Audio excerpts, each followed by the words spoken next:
It all began like any other night. The father, as he usually did, walked into his son's room to make sure everything was in place before he went to bed.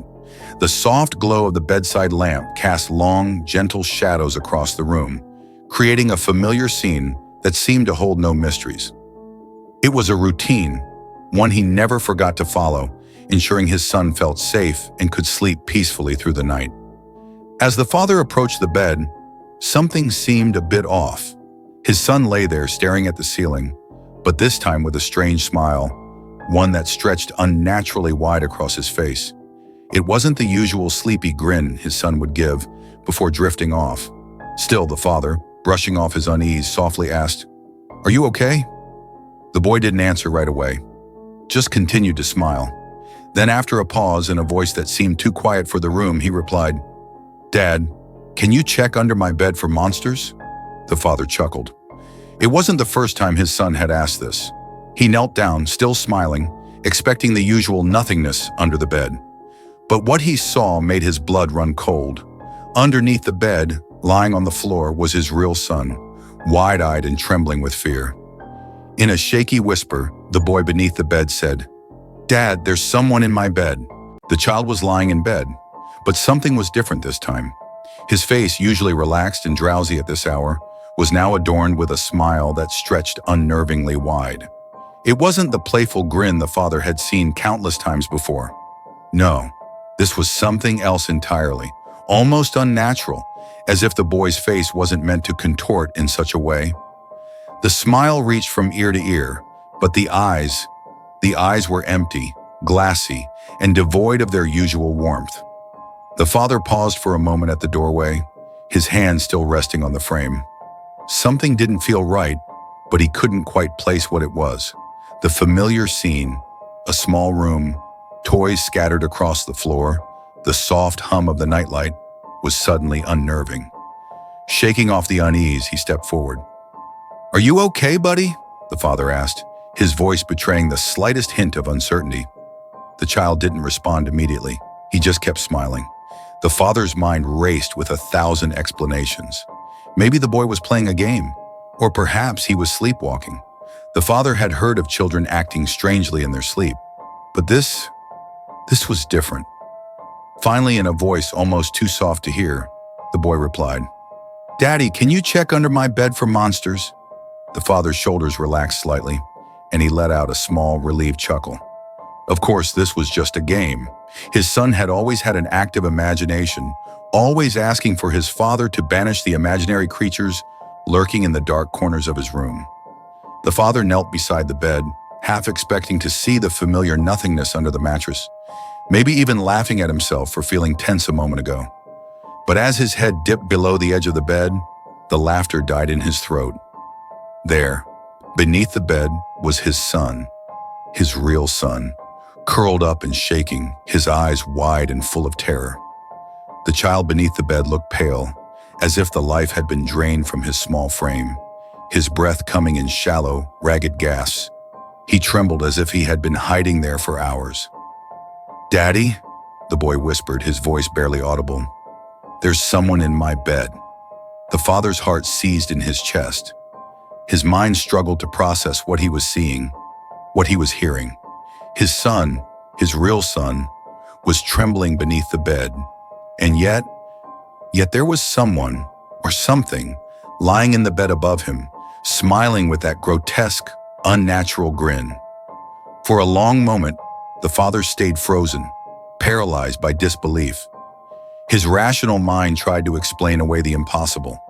There had to be some trick, some misunderstanding. Maybe he was dreaming? Yes, that had to be it.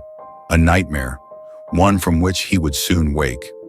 But as he knelt there, staring into the terrified eyes of the boy beneath the bed, the gravity of the situation began to sink in. This wasn't a dream. This was real. And whatever was lying in the bed above wasn't his son. The father stood up slowly, his mind racing, his body rigid with fear. He turned to face the figure lying in the bed, still smiling that horrid, wide smile. The room seemed to grow colder, the air thick with a palpable tension. The figure's eyes followed the father's movements, unblinking, wide and lifeless, like the eyes of a predator watching its prey. "What? What are you?" the father whispered, his voice shaking. The figure didn't respond. It just continued to smile, that smile growing even wider, if that were possible. The father's legs felt weak beneath him, but he forced himself to stay standing, to keep his eyes on the thing that had taken his son's place. He couldn't look away. He couldn't turn his back on it. Not now, not when his son was still under the bed, cowering in fear. For what felt like an eternity, the room was filled with an eerie, oppressive silence. The father could hear his own heartbeat pounding in his ears, each thud a reminder of the terrible reality he was facing. He knew he had to do something, anything, but his body refused to move. He was trapped, frozen in the presence of something so deeply wrong that his mind couldn't fully comprehend it. Then, without warning, the thing in the bed spoke. Its voice was a distorted, twisted version of his son's, mocking and hollow, like the echo of a memory long forgotten. "Daddy," it said, its voice dripping with malice, "aren't you going to tuck me in?"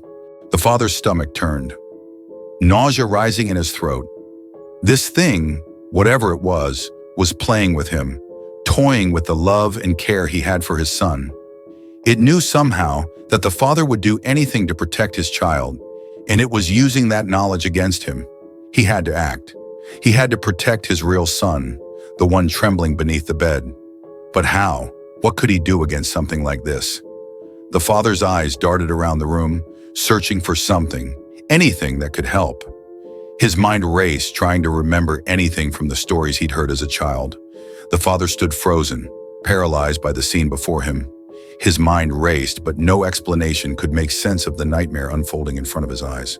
There was his son, his beloved child, still lying in the bed, grinning with that wide, unnatural smile.